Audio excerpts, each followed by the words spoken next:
That's why I'm very happy. Buti na lang nakita ko si Sir Nino Mulak na tumatambling-tumbling sa internet. And meron siyang iniinom na gatas.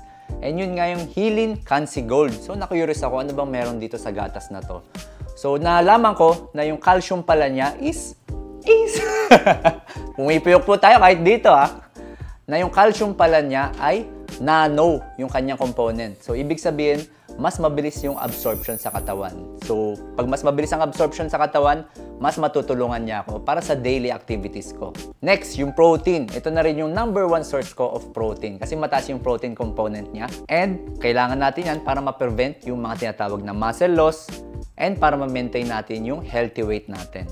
And of course, meron din itong mga multivitamins na very important para sa immunity ko, para ma-boost ang aking energy and makaiwas sa iba't ibang uri ng sakit. By the way, kapag umiinom ako nito, 1 to 2 tablespoon sa isang basong tubig. Ang sarap! So yung lasa po niya, baka manibago kayo kasi hindi siya ganun katamis.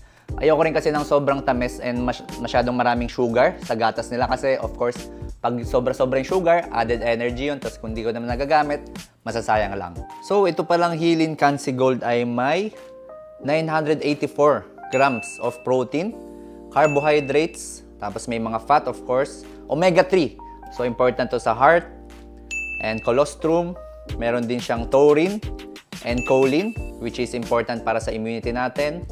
May collagen type 2. Yan. So, important to para sa skin elasticity, sa joints, and HMB, and ito, nano calcium na 1,000 milligrams.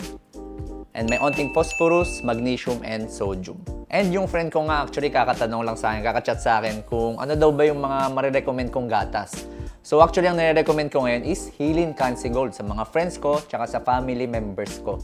Kasi alam ko makakatulong sa kanila to for their #1 source of calcium.